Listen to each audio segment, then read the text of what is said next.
On March 19, 2012, an unprecedented event took place in Cicero, Illinois. Everyone has heard of the widespread voter fraud in Chicago, but when does it occur? Are the machines rigged in advance? Is it early voting? Is it the massive voter rolls of dead people? Is it after the election is over and the machine results altered? On March 19th, 140 Patriots from all over the state descended upon Cicero as poll watchers to find out. You will leave the polling place with the results.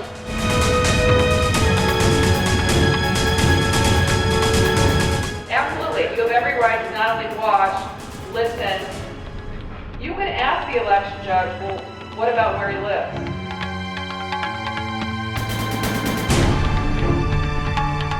That's where he was registered, and that's where he had all his young votes going.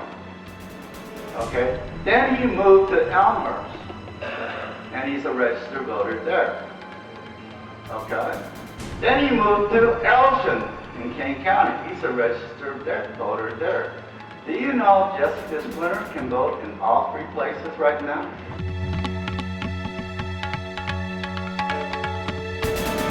You can all put in a phone number, cell phone number, Tom. Last name first, first name last.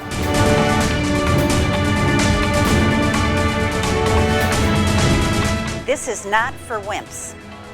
It's not for whiners. This is what our founders did.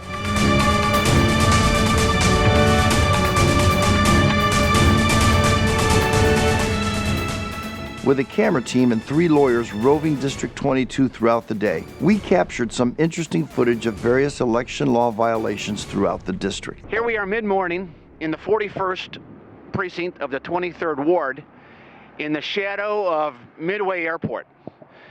Voters are coming to this polling place expecting to vote in the hotly contested race between Speaker Madigan and an up-and-coming challenger, Michelle Pazer.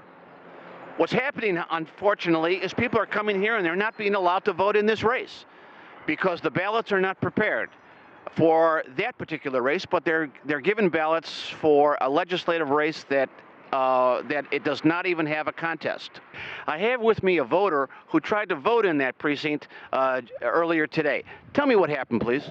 Yes, sir. Upon arrival at the voting location, the Los Delfinos restaurant, I was given an opportunity to vote, given a ballot that was apparently a fraudulently constructed ballot. The ballot listed only one person running for representative of 23rd Ward, and it was Michael Zalewski running uncontested. He was not the candidate of my choice. I feel like I've been disfranchised for the first time in my 36-year voting history. The candidate of my choice is Michelle Pazer.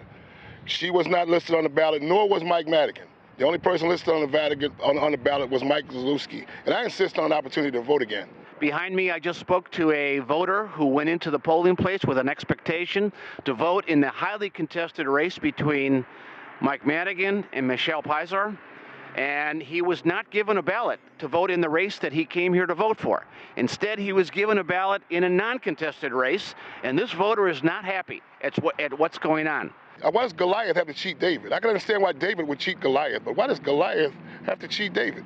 It's ridiculous. I insist on the opportunity to vote again because I cast a ballot that was fraudulent due to no fault of my own. And I insist on the opportunity to cast a legitimate ballot. Lorena is here and for a very specific reason. The reason she's here is because her daughter is one of the candidates that's running in this precinct. And Lorena, what I understand, people are coming in to vote for your daughter, and they're being turned away. Is that right? Yes, they're extremely upset, especially she's not even on the ballot. Well, how can that be that we have a candidate who went through the process to get on the ballot, and people come here to vote for that candidate, and they can't do it? Can you explain that? I believe this needs to be investigated deeply because I don't know, this is the only one place. How many more places is this occurring in? I mean, they will give the incumbent the upper hand. And so what are your plans here when people come to vote? What are you telling these people? Well, I mean, right now we need to investigate, see what's going on. Obviously, she's not on the ballot. Michelle Pazer is not on the ballot, and that's a highly concern. And people should be concerned. And be careful when you're voting. Make sure that her name is on every ballot that you see. If you're going into the polling places, make sure that she's on the ballot. We've just been told that the proper ballots were found in this polling place.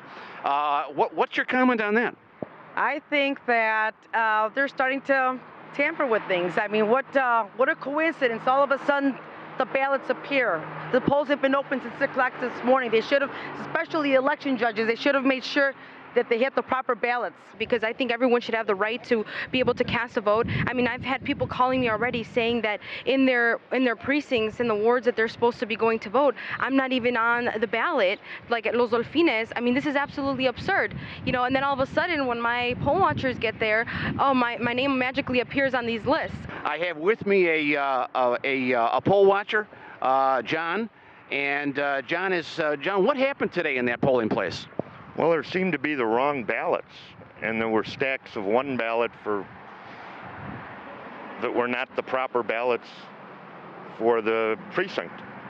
Well, so John, I understand here we're looking at the clock here. It's 20 minutes to 10. The polling place has been open since 6 a.m. So between 6 a.m. and now, people were given the wrong ballot in this polling place? Yes, they were.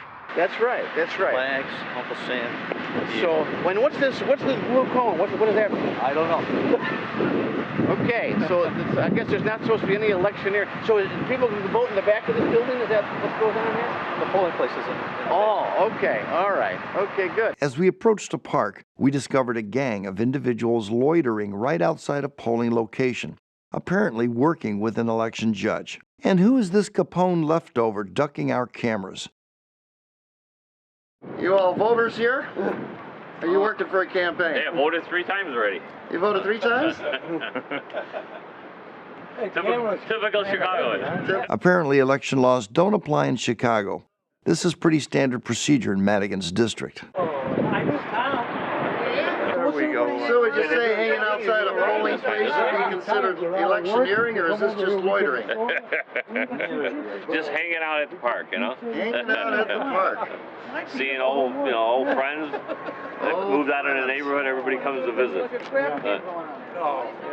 Coming close to resembling a little bit of a gang right outside the polling place. Oh, we're not a gang, we're a club. Club. Right. That list, all those names. Mallet? Exactly what we're talking about. What list? North and south. Where's that list we're talking about? Call the judge. Hang on before we do anything. Are you an election judge? Yes, she is. A lot of people. Hang on before we do anything. Yeah. Rita Mel. Yeah, been there looking to find. She's an election judge.